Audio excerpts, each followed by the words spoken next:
Alright, hello everyone, and peace of Christ to all of you.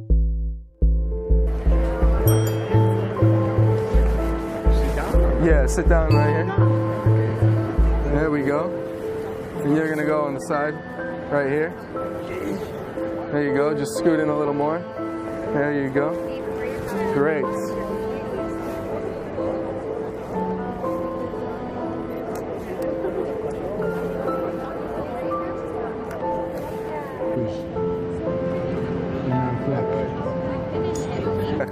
We're gonna go to the next. We're gonna go down here. Let's go, guys. Go ahead. Where's your mom? Excuse me. Where's her mom? Your mom is in her house. She's young. Yeah, but the parents, they gave me permission to marry To her. marry her? Yes. She's young. It's okay. What are you doing with someone at her The age? parents, they gave me permission. The parents? Yes. You got to be kidding me.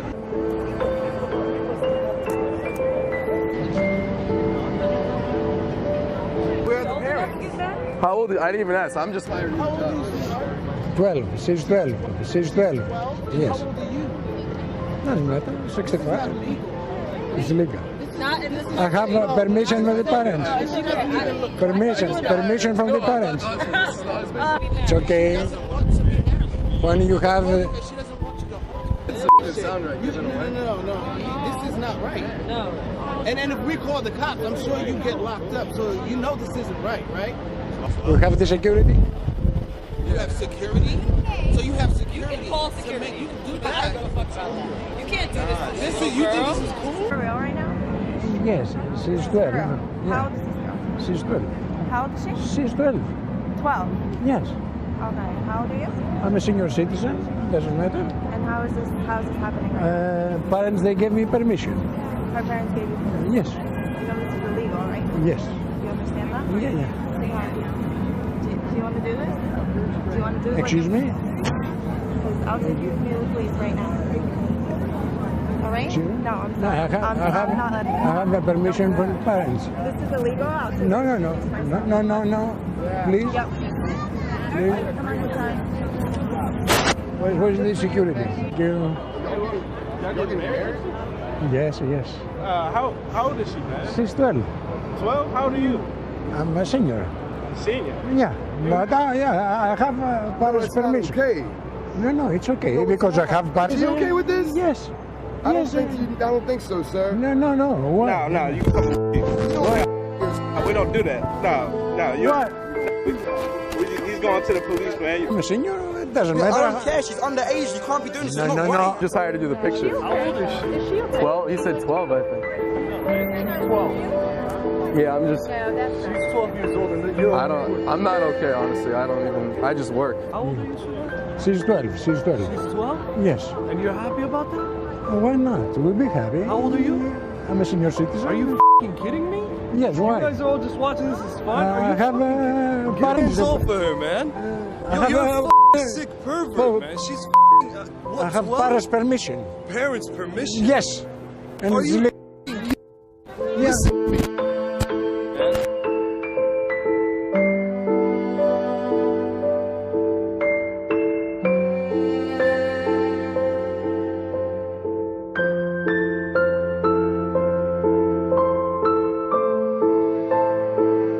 Ketika saya bertanya kepada orang Islam, mereka menjawab bahwa di zaman Nabi Muhammad menikahi anak di bawah umur adalah suatu kewajaran. Dan ketika saya membaca sejarah di zaman itu, benar adanya bahwa menikahi anak di bawah umur adalah sebuah kewajaran, dan dengan ilmu yang saya miliki, akal saya membuat saya berpikir kembali. Mereka ada di zaman itu dan saya ada di zaman sekarang, di mana saya memakai tolak ukur zaman sekarang, bahwa menikahi anak di bawah umur itu tidak benar, tetapi di zaman dahulu itu adalah hal yang wajar. Oke, otak saya terima hal itu. Esa mengatakan Muhammad mengawini anak di bawah umur karena berdasarkan studi yang dia lakukan, hal itu wajar di masa itu. Dengan mengatakan demikian, maka baru saja Esa menonjok muka nabinya sendiri, dengan mengatakan dia tidak lebih dari manusia biasa yang tidak mampu lepas dari kebiasaan bejat masyarakat di zamannya. Kita lanjutkan. Ternyata saya mendapatkan bahwa hikmah Nabi Muhammad menikahi Aisyah adalah Tuhan memerintahkan agar Nabi Muhammad mengajarkan aturan-aturan tentang wanita dalam Islam dari usia itu sampai dewasa. Nah, hal ini mencakup bagaimana wanita bersuci, beribadah, melayani suami, dan lain-lain, sampai yang detail-detailnya sekaligus prakteknya. Karena Nabi Muhammad akan sulit mengajarkan tentang aturan wanita karena bukan muhrim. Nah, logika saya membayangkan benar juga, kalau bukan muhrim, bagaimana cara mengajari wanita hal-hal yang privasi seperti itu?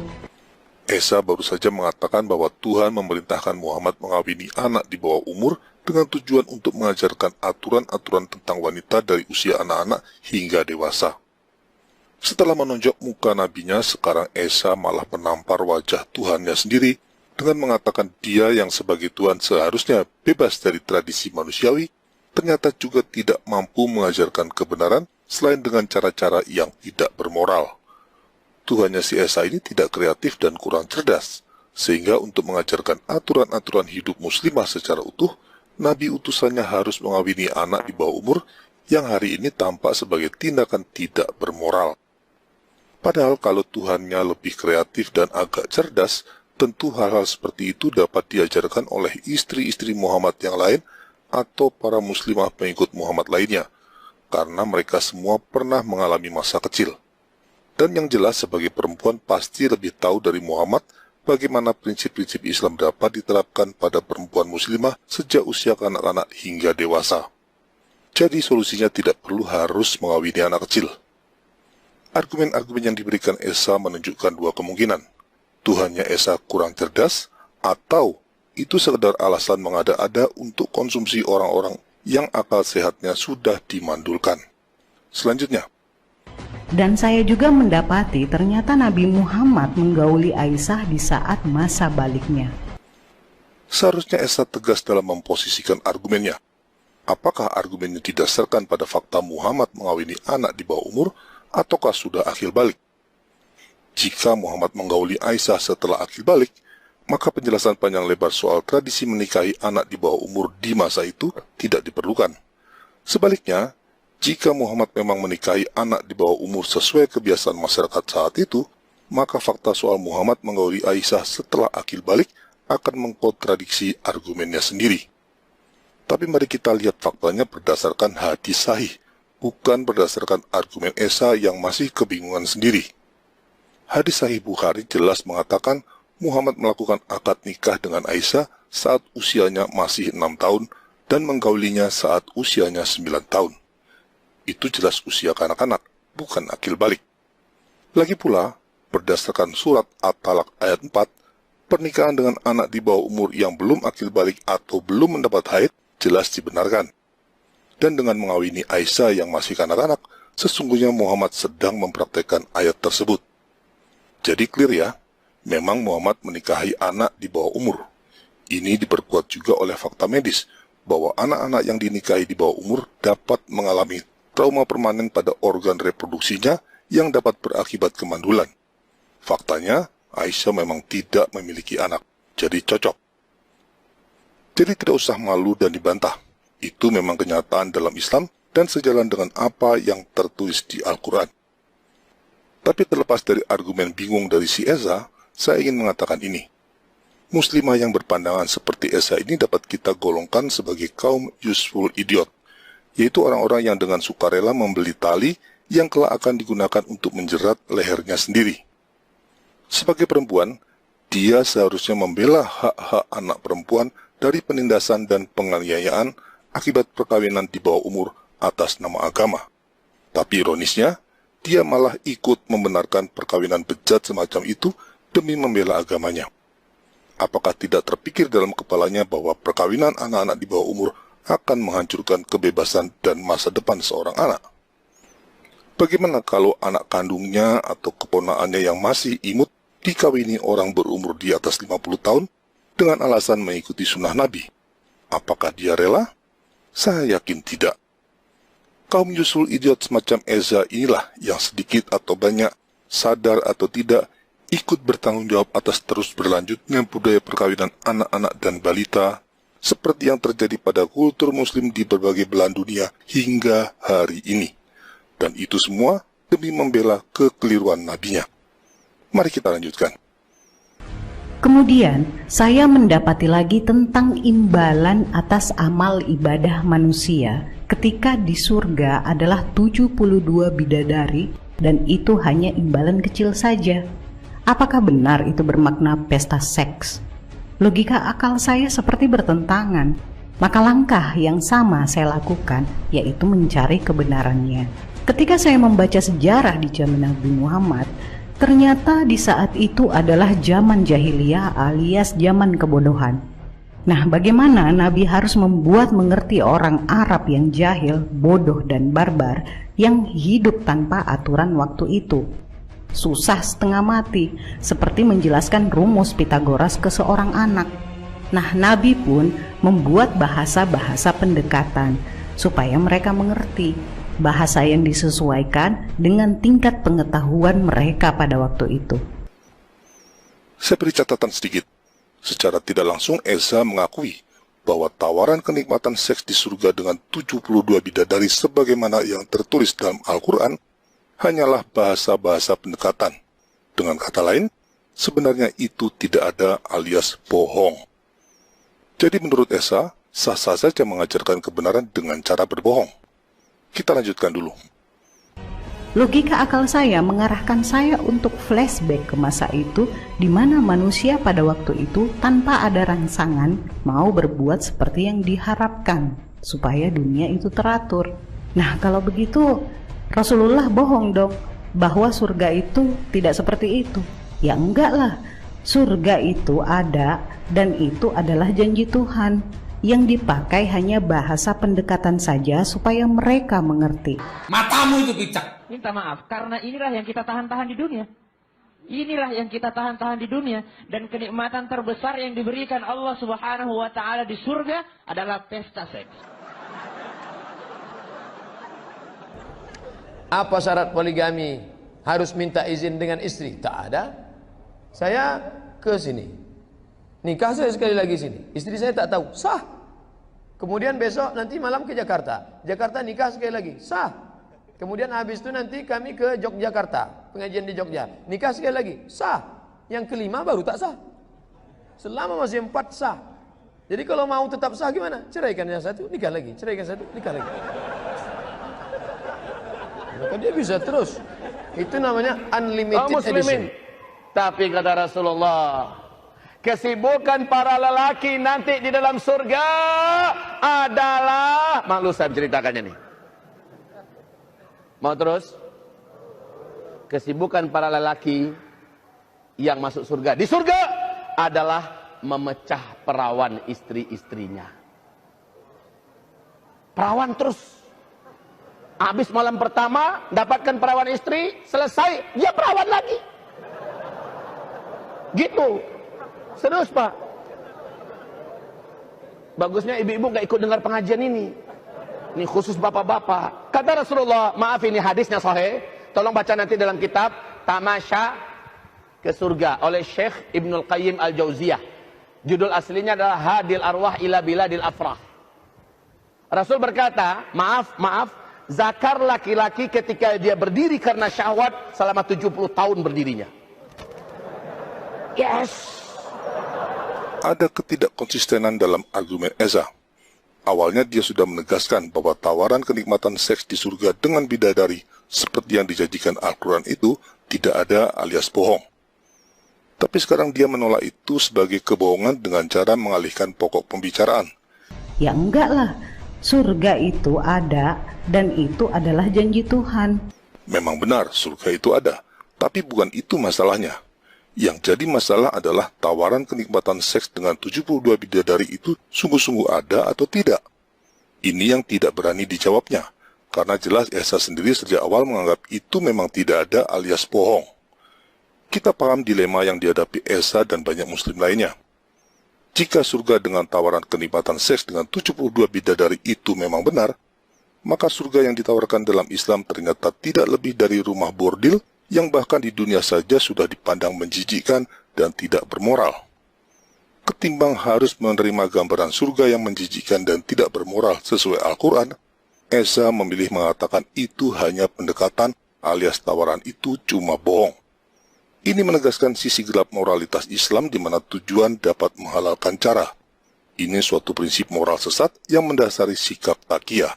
Dalam hal ini, sah-sah saja berbohong demi mengatakan kebenaran.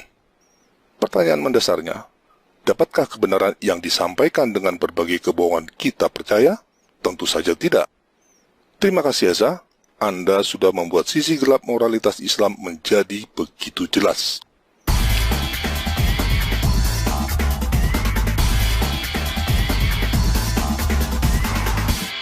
Muhammad had a child bride named Aisha. He married her when she was 6 or 7 years old, but she came down with some sort of illness that caused her hair to fall out. After her hair grew back, Muhammad consummated the marriage. The Prophet of Islam climbed on top of his child bride when she was 9 years old. Sahih al-Bukhari, 5158. The Prophet wrote the marriage contract with Aisha while she was 6 years old and consummated his marriage with her while she was 9 years old, and she remained with him for 9 years, i.e. till his death. Sahih Muslim 3480. It was narrated that Aisha said, "The Prophet married me when I was 6 years old and consummated the marriage with me when I was 9 years old." Sahih Muslim 3481. It was narrated from Aisha that the Prophet married her when she was 7 years old, and she was taken to him as a bride when she was 9 years old, and she took her dolls with her. He died when she was 18 years old.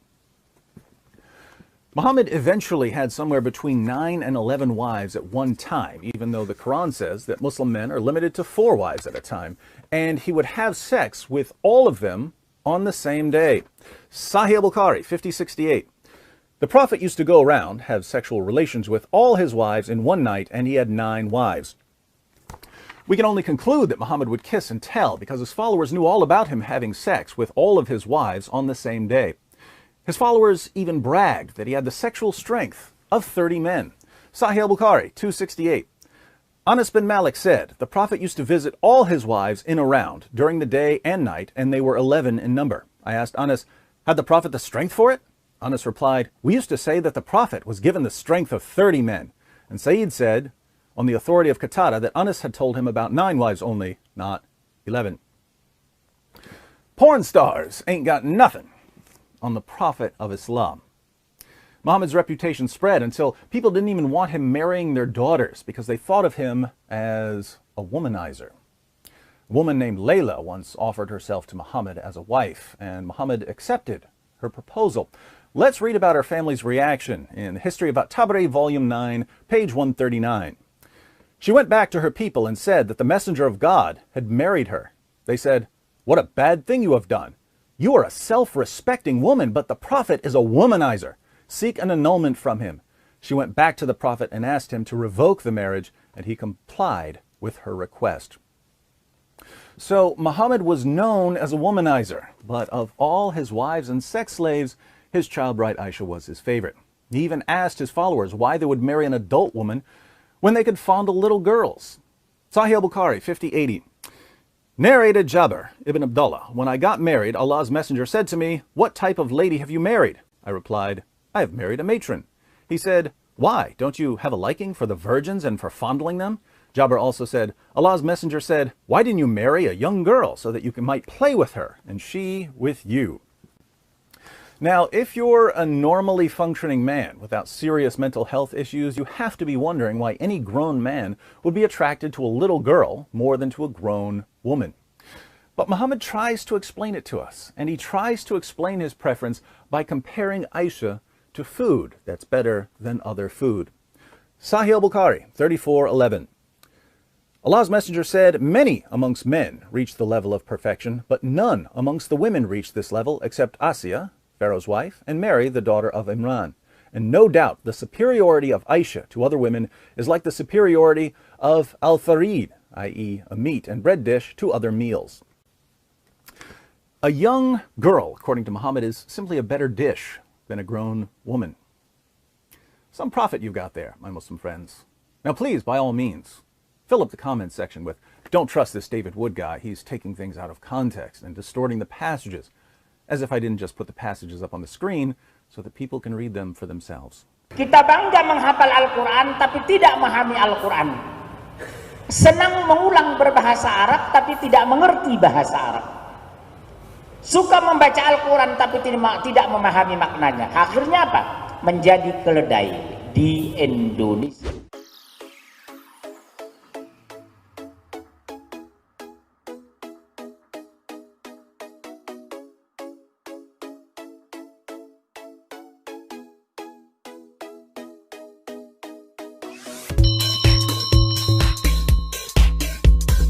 Alhamdulillah.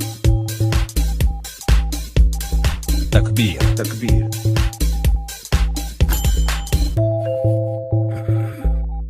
True story. Thank you very much. Christ is Lord. Islam is false.